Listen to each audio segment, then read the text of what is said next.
Good morning. Today we continue our daily reading of the Word. We are in the book of 1 Samuel, chapter 29. As always stated prior to reading, get to a church that has Bible study or Sunday school where the Word can be broken down and shared more easily with you. Get with some friends who are just breaking bread and having church together and just get some understanding from amongst one another.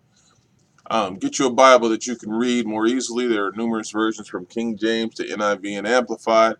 But most importantly, above all, call upon the Lord. If you knock at his door, he will answer and fill you up with his word if that's what you are seeking.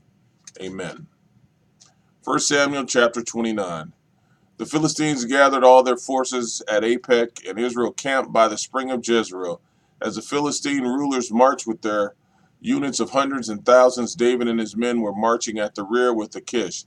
The commanders of the Philistines asked, "What about these Hebrews?" Achish replied, "Is this not David, who was an officer of Saul, king of Israel? He has already been with me for over a year, and from the day he left Saul until now, I have found no fault in him."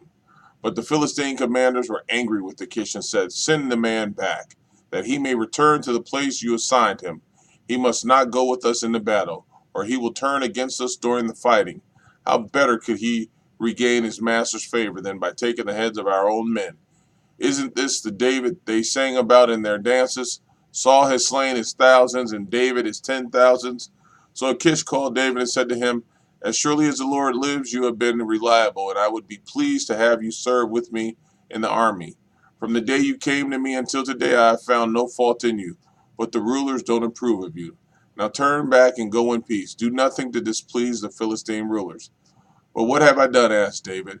"What have you found against your servant from the day I came to you until now? Why can't I go and fight against the enemies of my lord the king?"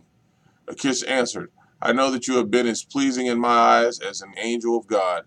Nevertheless, the Philistine commanders have said, 'He must not go with us in the battle.' Now get up early along with your master's servants who have come with you, and leave in the morning as soon as it is light." So David and his men got up early in the morning to go back to the land of the Philistines, and the Philistines went up to Jezreel. 1 Samuel chapter 30.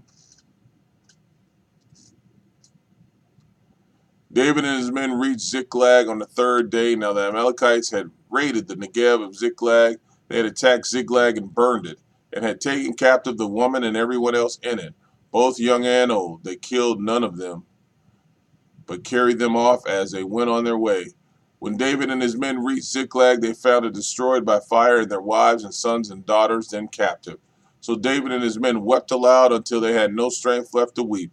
David's two wives had been captured, Ahinoam of Jezreel and Abigail, the widow of Nabal of Carmel. David was greatly distressed because the men were talking of stoning him. Each one was bitter in spirit because of his sons and daughters. But David found strength in the Lord his God. Then David said to Abiathar the priest, the son of Ahimelech, "Bring me the ephod." Abiathar brought it to him, and David inquired of the Lord, "Shall I pursue this raiding party? Will I overtake them?" "Pursue them," he answered. "You will certainly overtake them and succeed in the rescue." David and the 600 men with him came to the Bezor Valley, where some stayed behind them. 200 of them were too exhausted to cross the valley, but David and the other found 400 continued the pursuit. They found an Egyptian in the field and brought him to David. They gave him water to drink and food to eat, part of a cake of pressed figs and 2 cakes of raisins.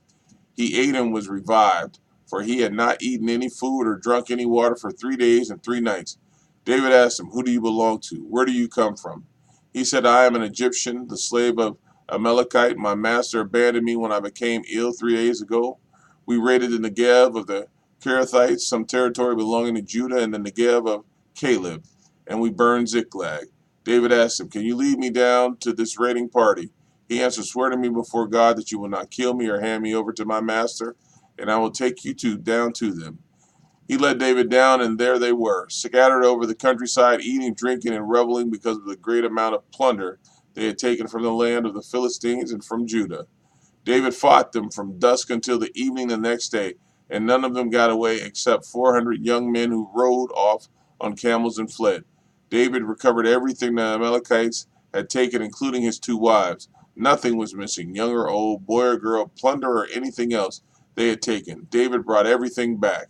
He took all the flocks and herds, and his men drove them ahead of the other livestock, saying, "This is David's plunder." Then David came to the 200 men who had been too exhausted to follow and who were left behind at the Bezor Valley. They came out to meet David and the men with him. As David and his men approached, he asked them how they were. But all the evil men and troublemakers among David's followers said, "Because they did not go out with us, we will not share with them the plunder we recovered. However, each man may take his wife and children and go." David replied, "No, my brothers, you must not do that with what the Lord has given us. He has protected us and delivered into our hands the raiding party that came against us. Who will listen to what you say? The share of the man who stayed with the supplies is to be the same as that of him who went down in the battle. All will share alike." David made this a statute, an ordinance for Israel from that day to this.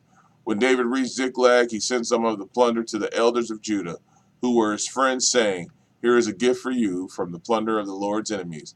David sent it to those who were in Bethel, Ramoth, Negev, and Jatir, to those of Arar, Sipmos, Estimoa, and Rakal, to those in the towns of the Jerahmeelites and the Kenites, to those in Hormah, Borashan, Athak, and Hebron, and to those in all the other places where he and his men had roamed.